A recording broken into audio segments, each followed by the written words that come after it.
Olá, galera do Kabbalat Shabbat. Vamos falar hoje sobre o Shabbat. O que é Shabbat? Ao contrário da que diz a cultura popular, né? Shabbat significa cessar, no sentido de cessar de trabalhar. Não significa repouso. Na Bíblia nós temos alguns exemplos. Por exemplo, em Josué. E cessou o maná no dia seguinte. Vaishbot. Lá dentro dessa palavrinha está escondido a palavra Shabbat. Outro exemplo está em Salmos 119. Tu fizeste cessar da terra dos ímpios. Ishbatá. Também está escondido lá dentro a palavra Shabbat. Hoje temos essas letras bonitas, né? Shabbat, no hebraico moderno, mas no hebraico muito antigo, chamado paleo-hebraico, não era assim. As letras eram mais rústicas, né? Como a gente pode ver aqui no nosso desenho. Eu tentei fazer como é mais ou menos naquela época. Mas, apesar de ser mais rústica, ela tinha o mesmo significado, o mesmo nome. Então, por exemplo, Shin de hoje, que é essa primeira letra, né? Da direita para a esquerda, é o mesmo Shin de antigamente.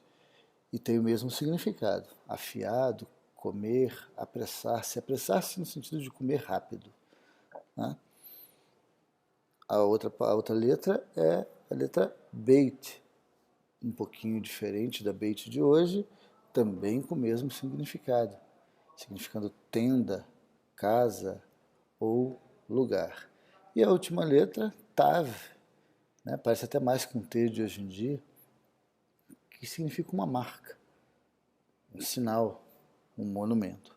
Assim, nós temos desde o hebraico muito antigo a palavra Shabbat, que significava sinal para apressar-se para casa. Na origem dos hebreus, a palavra do Shabbat já estava lá, quando eles estavam presos, né, feitos escravos pelo Egito. E aí o faraó disse para Moisés e para Arão: eis que o povo da terra já é muito, e vós os fazeis cessarem as suas cargas. Veish batem, cessarem. E lá dentro está a palavra Shabbat, significando também cessar. Quando a gente olha para o Novo Testamento, Brit Hadashah, a gente vê escrito, né, em Marcos, Mateus e Lucas, algo interessante. Lá está dizendo assim: está escrito, a minha casa será chamada por todas as nações casa de oração. Mas onde está escrito? Ele afirma isso no Novo Testamento, mas onde está? Óbvio, no Antigo. Mas qual o contexto do que está escrito?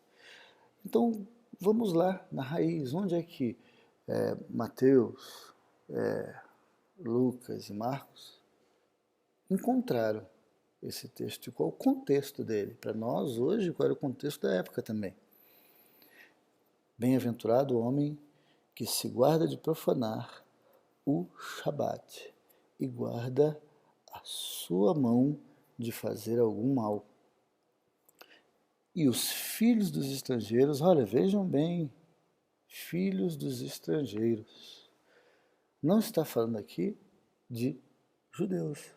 Agora, em Isaías 56, está falando dos filhos dos estrangeiros, que se unirem ao Senhor para o servirem e para amarem o nome do Senhor e para serem seus servos, todos os que guardarem o Shabat, não o profanando, e os que abraçarem a minha aliança, também os levarei ao meu santo monte e os alegrarei na minha casa de oração, os seus holocaustos e os seus sacrifícios serão aceitos no meu altar, porque a minha casa será chamada casa de oração para todos os povos.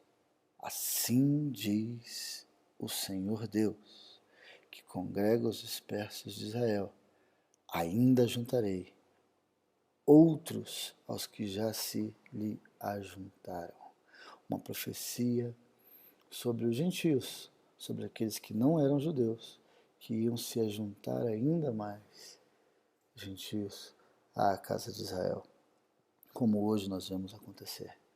Então, o que eu queria deixar como lição para todos é que não podemos aqui dizer e fazer uma lei para que todos os gentios sigam, não. Não, a ideia não é essa. A ideia é que nós conheçamos o valor do Shabat e que a gente possa entrar nessa bênção. É um dia que o Senhor reservou para que nós lembrássemos e guardássemos. Lembrássemos dele nesse dia. Lêssemos sua palavra, tivéssemos comunhão, nos alegrássemos como família de Deus. Um Shabbat Shalom a todos e até a próxima.